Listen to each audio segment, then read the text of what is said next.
being a single woman, living on my own, a teacher salary, it's not easy. I live really tight. But what's amazing to me, that as I'm faithful to Jesus, it always works out. Now, honest to God, don't talk to me about retirement. I promise you. Because right now, when people say, when are you going to retire? Well, first of all, thank God I love my job. But second of all, when am I going to retire? When Jesus returns, you know? And I'm so thankful that I'm a daughter to the King, because, dang, come on. It's just, that's when it's going to have to be. So now I'm starting a career at 51 years old and trying to think, you know, how's it going to happen? And it used to cause great panic.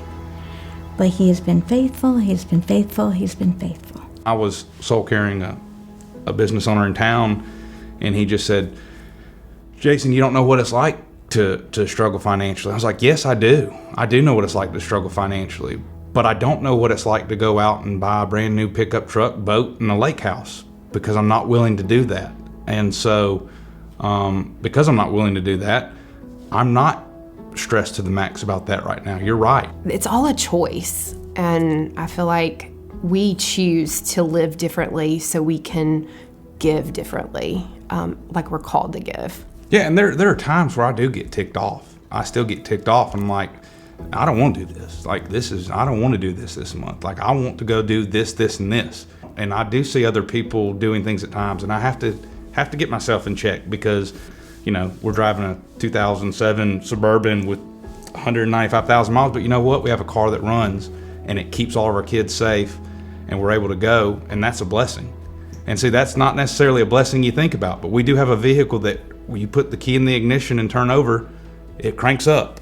And so most of the time. Most of the time. When I look around our house, garage, look at a credit card statement or a bank statement, you know, I see all these things. You know, I don't necessarily see regrets, but I see all these things that maybe we've wasted money on. You know, these toys or whatever it may be that we've bought that my kids don't use anymore. And you always ask these questions, you know, gosh, why do we spend our money on that? I can honestly say that since we've been giving, not just here, but since we made that decision to give, you know, when we got married 14, 15 years ago, that's money we've never missed. That's money that we've never regretted spending, whether it's to Southern Hills, whether it's to Young Life, whether it's to the Pregnancy Resources Center.